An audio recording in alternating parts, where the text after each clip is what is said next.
Good evening to everyone here at Henry Schein Education Centre in London and those watching on dentinaltubules.com from all around the world. We welcome you to another episode of Tubules Live, today featuring Dr. Ed Sammut talking to us today about perio regeneration. But before we start, I just want to say a big thank you to our sponsors, Henry Schein and Hugh Freedy, for their support in arranging this event. Okay, so let me give you a brief introduction to Dr. Sammut. He qualified in 2001 and thereafter completed a 2-year residency in Malta. Following this, he was working for a year at the Dental Postgraduate Centre in Edinburgh. In 2005, he commenced his part-time 4-year specialist training programme at Guy's Hospital, and he achieved his MSc and MClin with distinction. Currently, he's setting up his own specialist practice in Malta, as well as working in several practices in and around London. One of his areas of special interest is perio regeneration, and this is going to be our topic for today. So without further ado, I'd like to hand the floor over to Dr. Ed Sammut. Thank you, Rena. If you don't mind, I'll stand up and walk about. My Maltese background tends to make me want to wave my arms around a bit. And I'm very happy to be here. Thank you for inviting me, Drew, and to Henry Schein for having us here. Today I'll be speaking to you about periodontal regeneration, the past, the present, and the future. And it's very worrying to have to do this because apart from the pressure of it being transmitted all around the world, I get this email this morning and it says, please find the latest update on the Dentinal website. And all of that is periodontal regeneration past 14 days.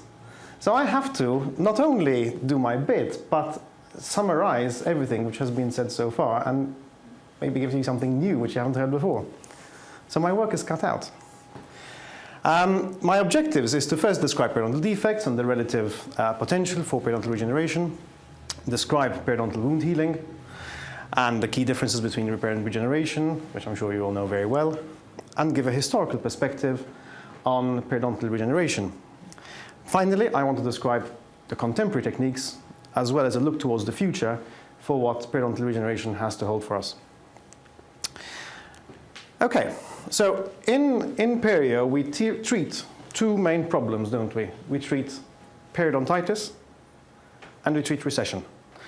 And in my view, there is a lot in common between these two problems. Because if we start out with the normal periodontal structure of the junction epithelium, the supragingival fibers, and the alveolar bone, and then we look further down, and there's the structure of bone, ligament, cementum, tooth. The processes of periodontitis and recession both lead via inflammation to loss of attachment. And it's a common event in both of these problems. And the bone loss and the exposure to the root surfaces are in effect secondary events which happen after the attachment is lost. And the loss of attachment really involves periodontal ligament destruction. It involves apical migration of junction epithelium and colonization of the root surface by plaque, be it in recession or in periodontitis. So our treatment objectives after removing pain and sensitivity and keeping the patient's teeth in function, we need to satisfy their aesthetics, is first of all to prevent further attachment loss, prevent the disease process, be it recession or periodontitis, from worsening.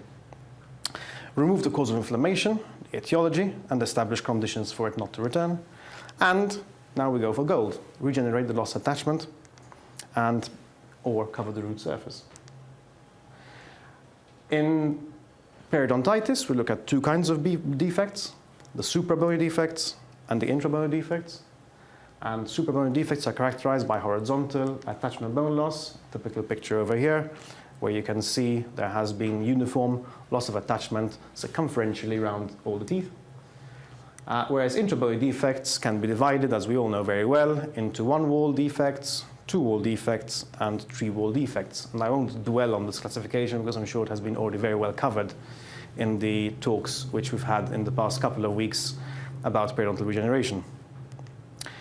Interestingly, I tend to view the classification of recession defects in a similar way as I viewed the classification of intrabony defects. Because in essence, what you have is a scale of treatability ranging from Miller type 1 to Miller type 4, in which the treatability is governed by the anatomy of the defect and by the supply of blood supply and cells. And so there is a lot in common in between the treatability of intrabony defects and the treatability of recession defects. And if you had to mentally replace the image of gum with the image of bone, then it's not very hard to imagine how these can be viewed as 3-walled, 2-walled, 1-walled, and 0-walled defects. And in fact, in the Miller type 4 situation, we have a horizontal loss situation, which is analogous to a superbony defect. So how do you treat this? This is one of my patients, lovely man, came in with a 14 millimeter bleeding pocket on the mesial surface of his lower right first molar. The patient was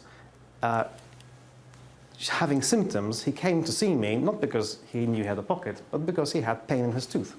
He had pain when he was eating something hot, which lasted for about an hour.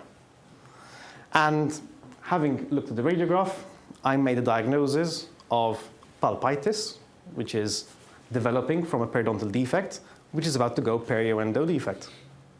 And I thought to myself, well, I know that the treatability of a perioendo lesion where the etiology is primarily periodontal is very difficult and unpredictable. And I added in my mind the treatment which would involve endodontics, periodontal regeneration, crown, and looked at the predictability of it, and I thought to myself, maybe I would be doing this patient a disservice if I decided to treat this tooth. And I said, well, actually, I think maybe there's a great big defect here around your tooth. We have a very bad situation. Perhaps you're better off if I took your tooth out and then replaced it. So I offered this patient an extraction. What I wasn't prepared for was the fact that this was a PhD in bioengineering. And the man had done his reading. And he said, no, doctor, I'm really sorry, I don't agree with your plan. I would like you to give me root surface debridement. I thought to myself, well, he needs it anyway, because he's got periodontal disease everywhere. So why not? So we scaled the tooth. And later on, he sent me this lovely